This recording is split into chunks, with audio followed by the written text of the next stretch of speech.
दूसरी इन्वर्टर है और तीसरी कमर्शियल है। अच्छा, बजाय इसके कि मज़ीद इसको मैं आगे कंटिन्यू करूं, आप लोगों के लिए खुशखबरी है।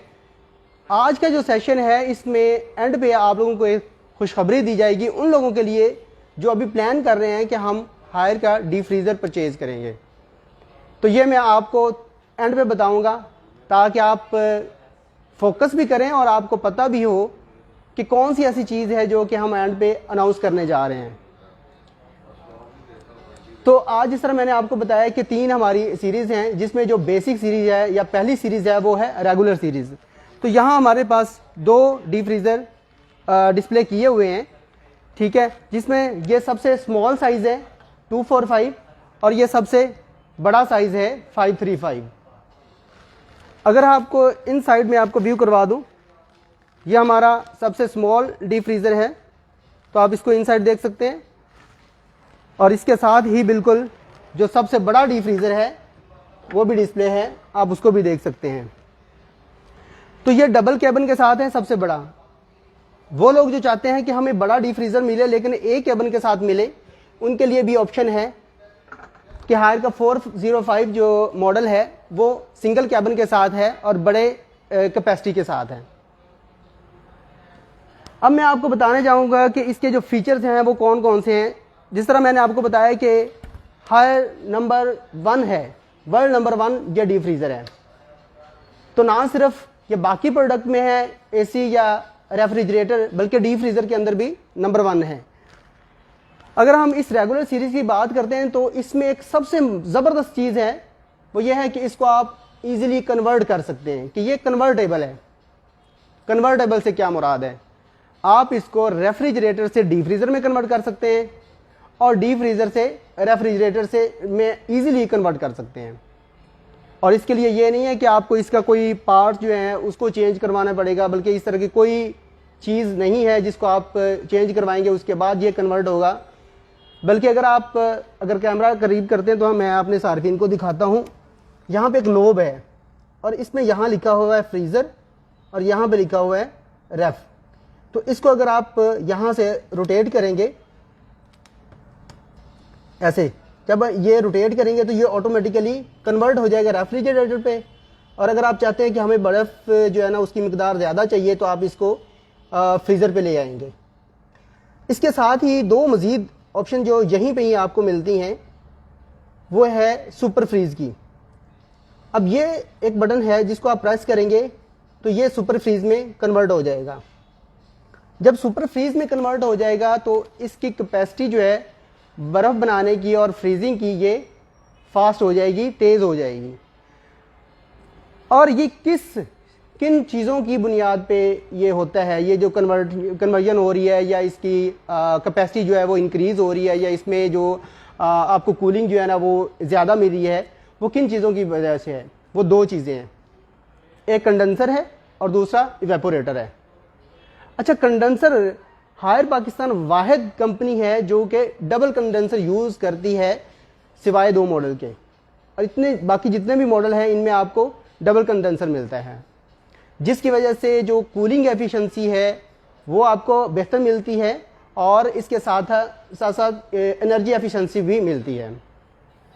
इसके अलावा जो हम बात करेंगे वो ये है कि इसके अंदर जो चीज़ें और यूज़ हो रही है या इसके फीचर कौन कौन से हैं, उनमें एक तो ये है कि ये -28 डिग्री सेंटी तक जाता है, जिस तरह यहाँ पे आपको नज़र भी आ रहा है। -28 डिग्री का मतलब है कि डीपेस्ट कूलिंग फ्रीजिंग, मतलब कि अगर -28 है तो ये मैक्सिमम डाउन जा रहा है, जितना नेगेटिव होता जाएगा उतनी ही जो फ्रीजिंग है वो बढ़ती जाएगी। तो ये मैक्सिमम जो इसकी फ्रीजिंग है वो -28 तक है। और अगर हम कहें कि इसकी जो फास्ट फ्रीजिंग है वो कितने परसेंटेज है as compare to other brand, तो ये 30% जो है ना इसकी कैपेसिटी वो इंक्रीज है एज कम्पेयर टू, अगर हम इसको कंपेयर करते हैं किसी भी दूसरे ब्रांड के साथ, अगर वो फर्ज किया कि 1 घंटे के अंदर बर्फ बना रहा है तो ये उससे 30% जल्दी ही आपको फ्रीजिंग जो है ना वो प्रोवाइड करता है। इसके अलावा जो इसमें कंडेंसर हम यूज़ करते हैं और एवेपोरेटर यूज़ करते हैं, एवेपोरेटर चूँकि इनसाइड यूज़ होता है और इसमें एवेपोरेटर जो है ना वो 5 वे एवेपोरेटर है। नॉर्मल कंपनीज जो हैं वो उसका 3 वे होता है या 4 वे होगा, लेकिन यहाँ पे हायर जो है वो आपको 5 वे इवेपोरेटर प्रोवाइड करता है, जिससे आपकी जो कूलिंग है वो बढ़ जाती है और उसकी जो स्पीड है वो भी तेज़ होती है, आपको जल्दी कूलिंग मिलती है। इसके अलावा जो इसके कंडेंसर है उसके क्या फीचर होता है कि वो हीट को एक्सचेंज करता है और आपकी वो भी कूलिंग को इंक्रीज करने में हेल्प करता है। इसके अलावा अगर हम बात करें कि इसकी जो रिटेंशन है वो 100 आवर सकता है। अगर हम बाहर देखते हैं जो पीओपी है उसके ऊपर भी मेंशन किया हुआ है कि 100 घंटे तक इसकी कूलिंग जो है वो रिटेन रहती है। अच्छा, ये कूलिंग जो है ना वो फास्ट जो होती है उसमें 2-3 चीज़ें आ जाती हैं। एक तो कंडेंसर मैंने आपको बताया, दूसरा इवेपोरेटर बताया, तीसरा इसमें जो गैस है उसका भी बेहतरीन अमल दरामद होता है। गैस किस तरह से इम्प्रूव करती है, क्योंकि इससे पहले जो हम गैस यूज़ कर रहे थे वो ओल्ड थी और उसमें 410 जो है ना वो गैस इस्तेमाल करते हैं 410, लेकिन अब इसको इम्प्रूव करके R600 पे ले गए हैं, जिसकी एफिशिएंसी जो है ना वो R410 से बहुत ज़्यादा है। तो मैं आपको बता रहा था कि जो इसमें इवेपोरेटर है उसका एक अमल दरामद होता है, उसकी वजह से ही इसकी कूलिंग होती है, जिसको सपोर्ट कर रही होती है गैस की वजह से ही ये कूलिंग आती है। और जो इवेपोरेटर है वो 5 वे यूज़ किया जाता है और प्योर कॉपर का यूज़ किया जाता है, ये सिल्वर का नहीं होता, कॉपर का यूज़ किया जाता है, जिसकी आपको ये इंश्योर होना चाहिए कि इसका फ़ायदा क्या है और कॉपर जो है ना वो क्यों यूज़ किया जाता है, ताकि एक तो जंग जो है ना वो ना लगे और दूसरा इसकी जो कूलिंग की एफिशिएंसी है वो भी बेहतरीन हो। जिस तरह मैंने आपको शुरू में बताया कि वो तमाम सारिफिन जो इस दफ़ा डीप फ्रीज़र को परचेज़ करने के ख्वाहिशमंद हैं उनके लिए एक खुशखबरी है।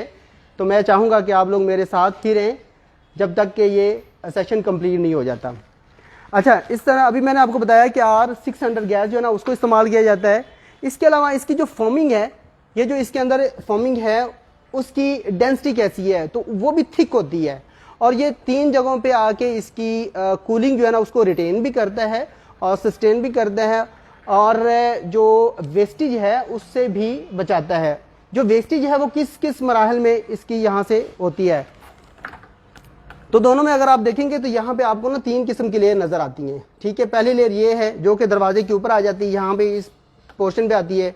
फिर दूसरी ये है जो कि इस जगह पे आ रही होती है और तीसरा जो इसमें ये जो गैस्केट है इसका बहुत बड़ा किरदार होता है। अच्छा, अगर हम बात करें इसकी रिटेंशन की, तो रिटेंशन को रिटेन करने के लिए जो कूलिंग है उसको रिटेन करने के लिए जिस तरह मैंने आपको बताया कि जो गैस्केट है इसका बहुत बड़ा अमल होता है। तो ये किस तरह से होते हैं, क्योंकि इस एक गैस्केट के साथ इसकी काफ़ी सारी चीज़ें जो है ना वो मुनहसर होती हैं। अगर आपकी ये गैस्केट ख़राब हो जाती है तो उससे क्या होगा कि आपकी कूलिंग वेस्ट होगी। जब कूलिंग वेस्ट होती है तो उसके साथ आपका कंप्रेसर ज़्यादा चलेगा। जब कंप्रेसर ज़्यादा चलेगा तो आपकी इलेक्ट्रिसिटी ज़्यादा कंज्यूम होगी। इलेक्ट्रिसिटी ज़्यादा कंज्यूम होगी तो आपका बिल जो है वो बढ़ जाएगा, बिल ज़्यादा आएगा। तो इन तमाम चीज़ों को कौन कवर कर रहा है? सिर्फ ये गैस्केट। तो इसलिए ये सबसे बेहतरीन जो है वो ज़्यादा सेफ्टी कौन कर रहा होता है? वो गैस्केट कर रही होती है। तो यहाँ पे 3 लेयर आपको मिलती हैं और आपको इसमें जो फोमिंग है वो हाई डेंसिटी फोमिंग मिलती है, जिसको हम इंजेक्ट फोमिंग भी बोलते हैं।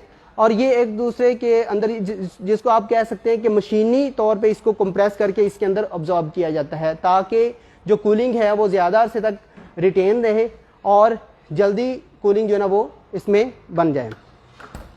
तो ये आज के फीचर जो मैंने आपको रेफ्रिजरेटर ये डीप फ्रीज़र के बारे में बताए, और इस तरह मैं आपको बताया कि आज हम खाली जो रेगुलर सीरीज़ है उसी के ऊपर ही बात करेंगे।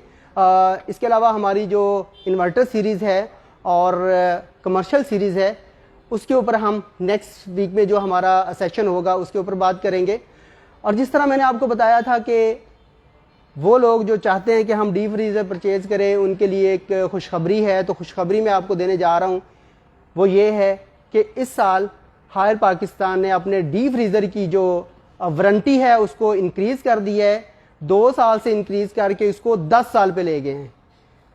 2 साल से इंक्रीज़ करके अब इसको 10 साल पे कर दिया है। तो इसलिए अब आप लोगों के लिए बड़ी ही अच्छी अपॉर्चुनिटी है कि अगर आपने डीप फ्रीज़र परचेज़ करना है तो हायर डीप फ्रीज़र परचेज़ करें और 10 साल की जो वारंटी है उसको भी इंजॉय करें। तो ये आज का सेशन हमारा रेगुलर सीरीज़ के ऊपर था, वो भी डीप फ्रीज़र के ऊपर।